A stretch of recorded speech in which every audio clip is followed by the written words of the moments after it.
In the midst of World War II, some soldiers were shot once and never returned. Others were wounded twice and sent to the rear. But there was one man who was hit again and again, disappeared from the trenches, then reappeared, as if death had never quite spoken his name.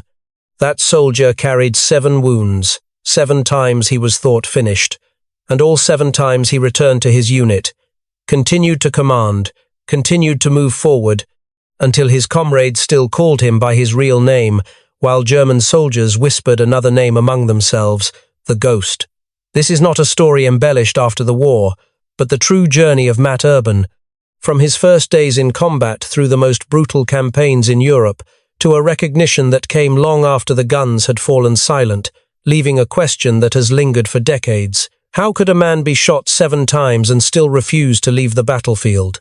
Matt Urban was born in 1919 inches, Buffalo, New York, into a Polish immigrant family, without a military tradition, not raised on legendary war stories, but within the disciplined, hard-working rhythm of the American working class between the 2 world wars.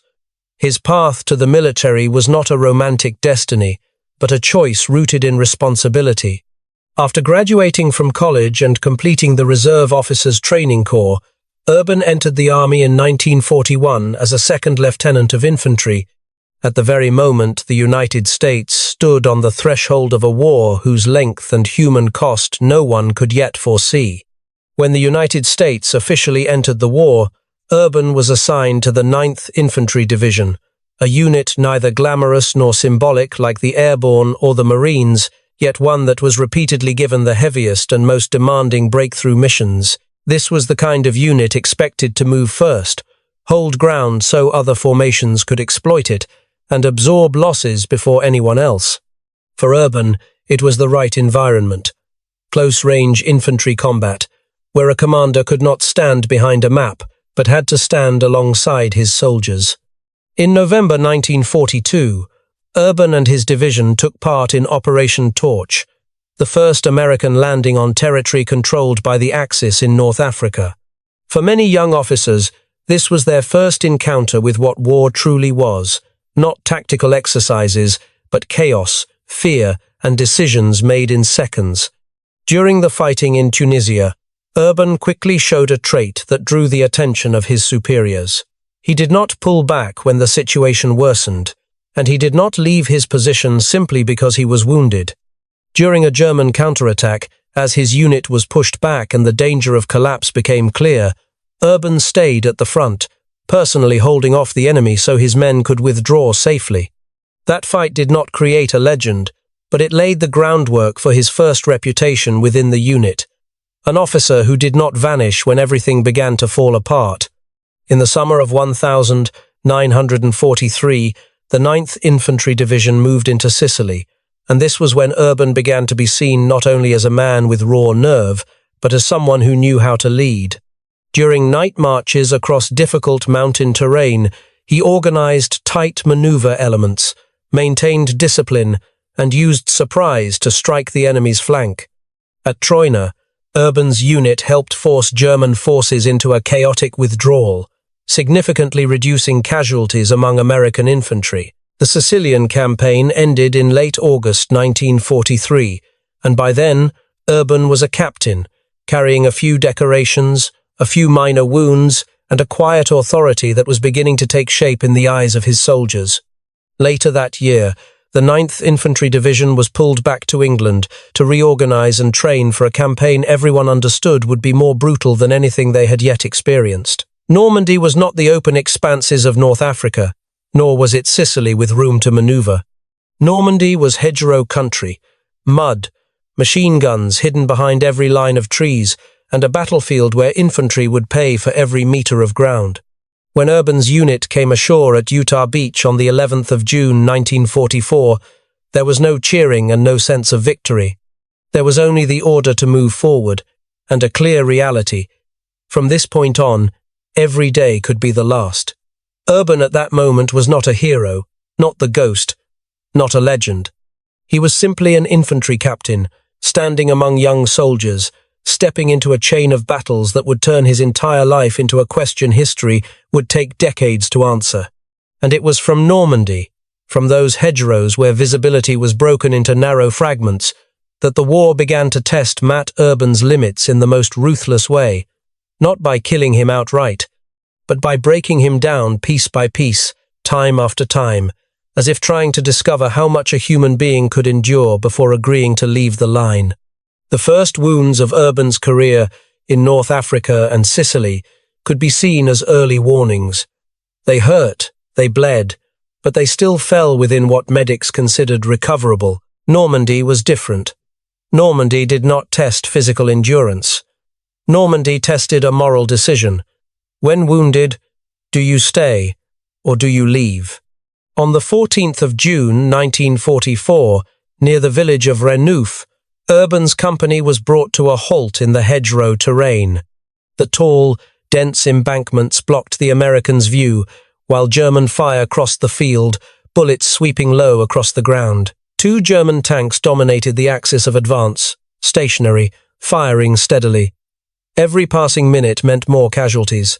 Withdrawal at that moment meant leaving the formation to be torn apart in open ground without cover. Urban assessed the situation and understood it clearly. There was no safe option, only the least disastrous one. He picked up a bazooka, not out of a desire to play the hero, but because he knew that if the tanks were not taken out, the company would never move forward. With one soldier carrying ammunition, Urban crawled low to the ground, inch by inch, slipping through the hedgerows under a storm of incoming fire. There was no soundtrack, no cinematic moment, only the smell of damp earth, ragged breathing, and the sharp awareness that if he was spotted at this range, no one would reach him in time to pull him back. When the distance was close enough, Urban sprang to his feet and fired. The first round struck the turret, the second followed immediately. Both tanks erupted in flames. In a matter of seconds, the balance of the fight shifted. American infantry rose and surged forward. The German position collapsed, but the war did not allow the moment to end there. Later that afternoon, as the company moved toward Orglandes to consolidate its line, a 37mm artillery round exploded nearby. It was not a direct hit, but a fragment tore sideways into Urban's left calf. Flesh split open. Blood soaked his trouser leg. This was the third wound, and the first time in Normandy that his body had been damaged so severely it could not be hidden. The soldiers around him rushed in and urged him onto a stretcher. Urban refused, not because he felt no pain, but because he understood that if the commander left his position at that moment, the line they had just secured would begin to waver. He had the wound roughly dressed, lay on a stretcher at the forward line, and continued to command through the rest of the day. Orders were still issued. The defensive line held, night fell, and the company remained in place. At dawn on June 15, with mist still clinging to the hedgerows, Urban forced himself upright, leaning on a cane. Every step sent pain through his leg, but the fight was not over. He led another sweep around Orglandes, knowing that if the remaining pockets of resistance were left untouched, the next night would be paid for with other men's blood. It was during this advance that German sniper fire found him. A bullet passed through Urban's right hand, shattering bone and soft tissue. The fourth wound, less than 24 hours after the previous one. Blood poured freely. Dizziness followed. This time, his body could not carry him any farther. Urban was forced to leave the battlefield, carried to the rear, and evacuated urgently to England. For almost any other officer, this would have been a reasonable stopping point. For Urban, it felt like an unacceptable interruption. In the hospital, with his leg and hand still unhealed, he received word that the 2nd Battalion, 60th Infantry, continued to be ground down among the hedgerows. Casualties rose day by day. Familiar names disappeared from the roster. Urban did not see the hospital bed as recovery, but as standing outside his own war. He searched for every possible way to return. In July 1944, as Operation Cobra was about to begin, Urban reappeared in Normandy, limping, leaning on a cane, carrying wounds that had not yet had time to scar over. There was no welcome ceremony. Only the startled looks of the soldiers, because the man they believed had been removed from the fight was standing in front of them once again. On July 25, near Saint-Lô, the battlefield slipped into its most dangerous state: paralysis. American infantry were pinned down by German fire. 2 supporting tanks were burning wrecks. The remaining one stood motionless after its crew had been shot down. The commander of Company F was killed. There were no new orders, no replacement plan, only soldiers lying still, waiting for the bullets to finish their work. Urban stepped forward. He crawled toward the remaining tank to coordinate with it.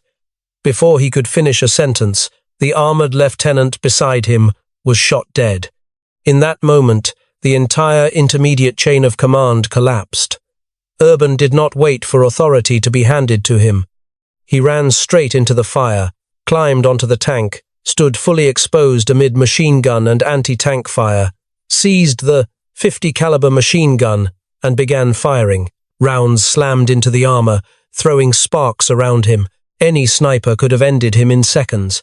But the elevated fire crushed the German strongpoints.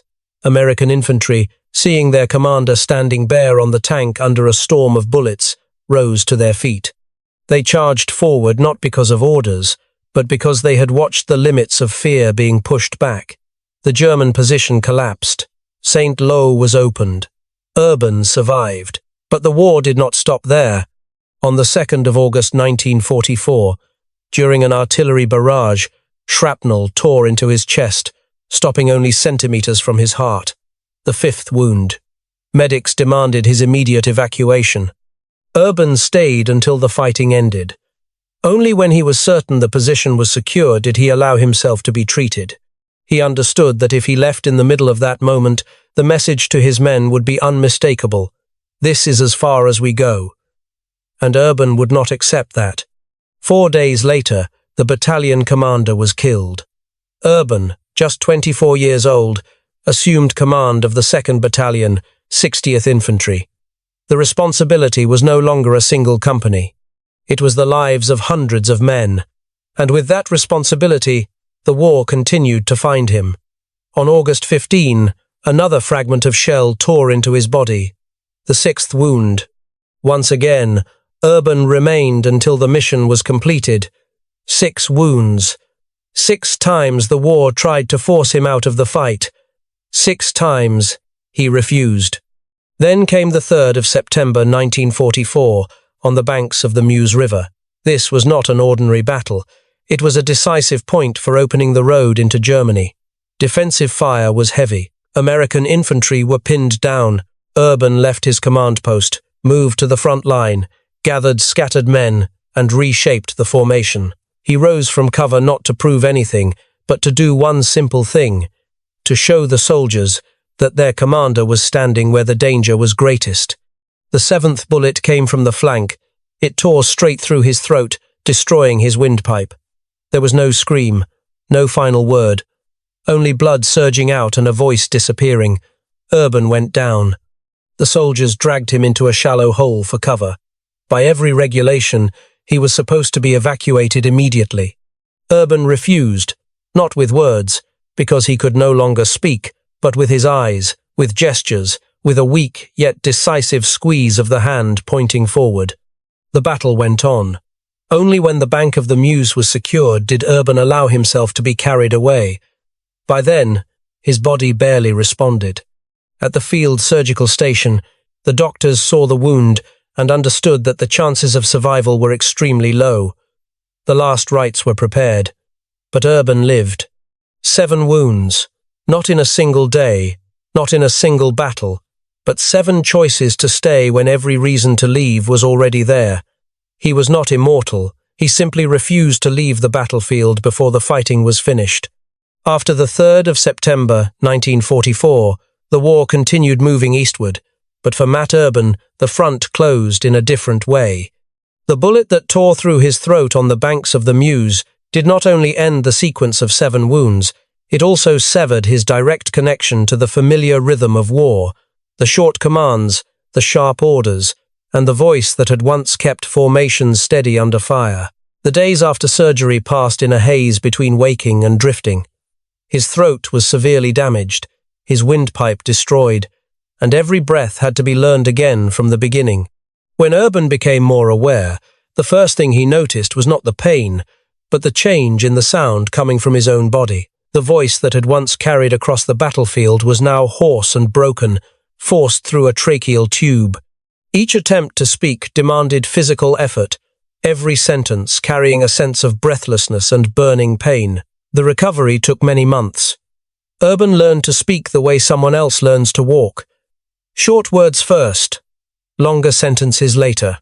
Some days he could say more, other days he could manage only a few broken sounds. Throughout that time, the war continued elsewhere, but he had already entered a different rhythm of life, slower, quieter, and heavier.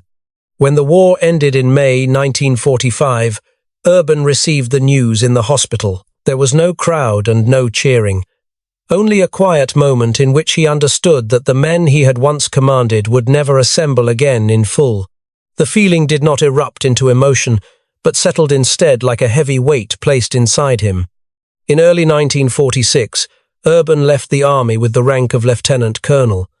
He returned to civilian life carrying a body permanently changed and a voice that would never return to what it once was. In the years that followed, he chose a quiet life, working in community recreation, engaging with people in a gentler, less public way. His medals rested in a drawer. His battlefield memories did not become stories told in daily conversation. That silence did not come from avoidance, but from the way Urban understood war. For him, the decisions to remain in the trenches, the moments of continuing to command while wounded, were not things that required constant explanation or celebration. They belonged to a specific time, to specific people who had stood with him under fire. When that time passed, he allowed those moments to remain there. As the years went by, the name Matt Urban gradually faded from public conversation. While other figures were remembered and retold, he lived an ordinary life, to the point that few realized the slow-speaking man with the hoarse voice had once stood on the front lines of some of the fiercest fighting in Europe. When asked about the war, he answered briefly. When the questions stopped, he allowed the silence to stretch. That silence lasted for decades. Only in the late 1970s, when several veterans of the 9th Infantry Division began reviewing old records, did the sequence of events surrounding Matt Urban come together in full. Fragmented reports, the testimonies of comrades, and the dates of successive wounds aligned into a single, unbroken line. Shot, stayed, commanded until the battle ended. Urban did not step forward to tell the story himself. Those who had once stood behind him did it in his place. In 1980, more than 35 years after the day on the banks of the Meuse, Matt Urban walked into the White House to receive the Medal of Honor. By then, he was accustomed to speaking slowly, choosing words carefully, conserving his voice. His remarks were brief. Emotion was held in check. His gaze lingered on the former comrades seated in the room, men who understood that the most important moment had occurred long ago, in a very different place. Matt Urban died in 1995 from complications related to his wartime injuries. He was laid to rest at Arlington National Cemetery. His life closed in the same manner he had lived after the war, quietly, cleanly, without added words. 7 times shot, 7 times remaining in command until the fighting was finished, and in the end, a lifetime shaped by silence. The story of Matt Urban does not rest in the number of medals he received, nor in how many times he was wounded. It rests in a choice repeated 7 times in moments when war often pushes people to step away. Each time he was wounded, each time his body signaled the need to stop, Urban held his position, continued to command, and kept the rhythm steady so those behind him could keep moving forward. War often creates heroes in fleeting moments. Matt Urban did not belong to that kind. He did not erupt in a single act. He remained, steadily and relentlessly, from North Africa to Sicily, from Normandy to St. Lo, ending on the banks of the Meuse. Each wound did not close a chapter, but opened another decision, to stay a little longer, to endure one more time, to hold the formation for a few more minutes. After the war, When the gunfire faded, what remained was not loud glory, but a man carrying a damaged body and a changed voice. His silence was not emptiness, but the natural continuation of a life that had poured all its words into life and death commands at the front line. Some stories exist most fully when they are kept inside, without being told, without explanation. Matt Urban passed on, but his choice remains, the choice to stay when others needed something solid to stand behind. In the history of war, many victories are remembered through maps and timelines. This story is remembered through something simpler, a man who stayed until the fighting was finished, again and again.